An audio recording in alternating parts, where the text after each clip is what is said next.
Injury या emotional trauma इतना मुश्किल होता है कि उसको बर्दाश्त नहीं कर पाते, तो हम उससे पुराने स्टेट में चले जाते हैं या हम भूल जाते हैं उस पार्ट ऑफ मेमोरी को कि जब डिसोसिएटिव एमनीजिया होता है तो या तो कोई सेक्सुअल इंपल्स होती है या एंगर होती है, सुसाइडल थॉट होता है। मेडिसिन में इसका कुछ खास रोल नहीं है क्योंकि मेनली जो भी चीज़ें हैं वो सारी इमोशन से जुड़ी हुई हैं। नमस्कार दोस्तों, आज हम बात करेंगे डिसोसिएटिव डिसऑर्डर्स की जो ICD-10 में कन्वर्जन के साथ ही प्लेस किया जाता है। साथ इन द सेंस कि इंटरचेंजेबली वर्ड यूज़ किया जाता है।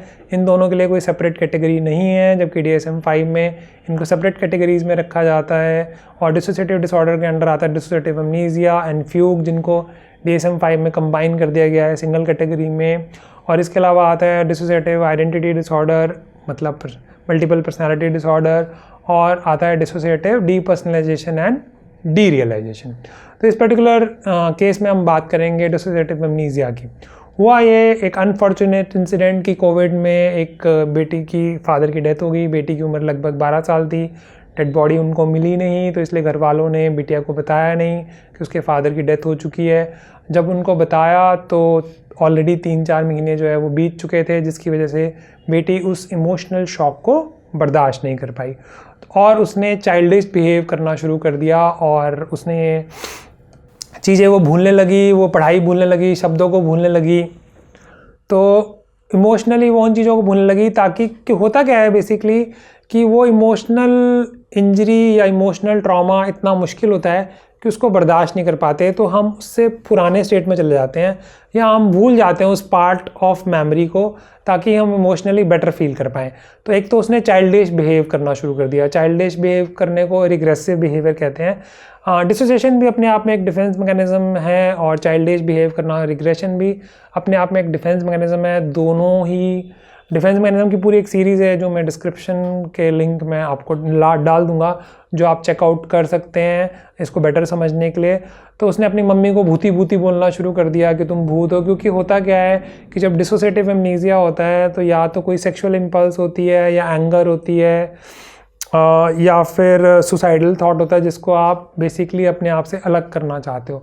तो इसमें वॉयलेंस थी, वो अपनी मम्मी को जिम्मेवार समझ रही थी, इसीलिए वो अपनी मम्मी को भूत भूत कह रही थी। और क्योंकि उसके फादर चले गए, वो बोल रही थी कि मेरे पापा आएंगे एंड ऑल दैट स्टफ। और वो काफ़ी सारी चीज़ें भूल गई थी जो पढ़ाई वाली थी, जबकि उसको खाना याद था, सब कुछ याद था। और उसकी साइकोथेरेपी स्टार्ट हुई साइकोलॉजिस्ट के साथ। अब वो काफ़ी बेटर है, बट अभी भी कम्प्लीटली वो सेटल नहीं हुई है, जबकि 1.5-2 महीने हो चुके हैं। तो दोस्तों होता क्या है कि जब भी कोई इमोशनली ट्रॉमेटिक इंसिडेंट होता है जिसको हम बर्दाश्त नहीं कर पाते, तो हमारा माइंड हमारे साथ एक तरह से गेम प्ले करता है अनकॉन्शियसली और उस इंसिडेंट को क्लीन अप कर देता है हमारे माइंड से। तो टेम्परेरीली तो हमें रिलीफ मिलती है, बट लॉन्ग टर्म में अगर हम सेटल होना चाहते हैं तो उसको मूव ऑन करना ही पड़ेगा। उसे समझना जो है वो ज़रूरी हो जाता है। तो इसमें ट्रीटमेंट में इसमें साइकोथेरेपी आ जाती है, ड्रग इंड्यूस्ड इंटरव्यू आ जाता है जिसको नार्को एनालिसिस भी कहते हैं, हिप्नोसिस भी आता है।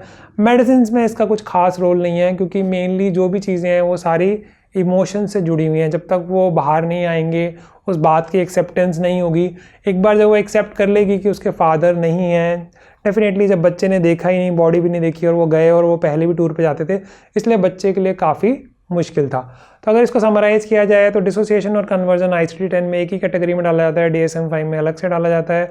डिसोसिएशन का मतलब होता है अलग हो जाना उस चीज़ से जो आपको इमोशनली परेशान करती है। यहाँ पे वायलेंट थॉट थी मदर को लेके, बिकॉज उनको मदर ने ही कहा था कि आपके फादर घूमने गए हैं, तो जाने अनजाने में बेटी ने अपनी मदर को ही विलन समझ लिया था, इसलिए मदर को वो भूती भूती करके तंग करती थी कि तुम भूत हो, एक तरह से तुम भी नहीं हो अगर मेरे फादर नहीं है। तो now she is getting better and hope show she will be fine in next 1 month और सो। तो आज के लिए दोस्तों इतना ही, धन्यवाद।